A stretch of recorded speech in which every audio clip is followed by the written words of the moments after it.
লোকসভায় ভেঙে খান খান তৃণমূল এবং বসে দেখছেন মমতা বন্দ্যোপাধ্যায়। তৃণমূলের ভেতরে থেকেই তৈরি নয়া ব্লক। গতকালই আমরা দেখেছি দিল্লিতে গোপন বৈঠক, কাকলি ঘোষ দস্তিদারের নেতৃত্বে 20 জন বিদ্রোহী সাংসদ নতুন ব্লক তৈরি করেছেন। লোকসভায় ভেঙে খান খান হয়ে গিয়েছে তৃণমূলের ভেতরে থেকেই নয়া ব্লক তৈরি কাকলি ঘোষ দস্তিদারের নেতৃত্বে। কিন্তু নয়া ব্লক তৈরি হয়েছে 20 জন বিদ্রোহী সাংসদ, কিন্তু নয়া ব্লক তৈরি করেছেন সেই খবর গতকালই আপনাদের দেখেছি। এ বিষয়ে কি বলছেন সাংসদ কল্যাণ বন্দ্যোপাধ্যায় শোনাবো আপনাদের। এরা তৃণমূল কংগ্রেসের ওয়ার্কারদের সঙ্গে বিট্রে করেছে।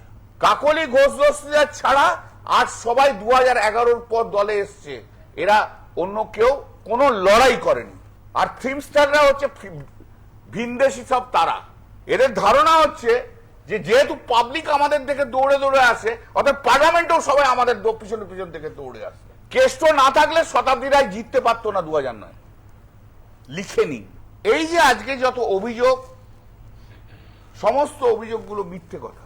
এই যে যারা গেছে তাদেরকে জিজ্ঞেস করুন তো যে আপনার কনস্টিটিউয়েন্সিতে এত ছেলে অ্যারেস্ট হয়েছে, তাদের পাশে দাঁড়িয়েছেন কিনা?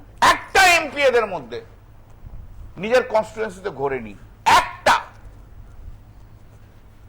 দায়িত্ব কর্মীদের কিচ্ছু নেয়নি এরা শুধু নিজেদের কথা ভেবেছে, আর কিচ্ছু না। আর দিল্লির বড় বড় ফ্ল্যাট আর বড় বড় বাংলোতে বসে রয়েছে।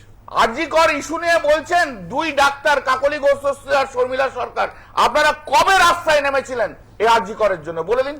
আরজি করের জন্য আমি মিছিলে হেঁটেছিলাম, কিন্তু অভয়ার মৃত্যুকে কাকিমাও পলিটিক্স, ওকে নিয়ে পলিটিক্স করলো, আর আমাদের এখনকার এমপি গুলো পলিটিক্স করলো।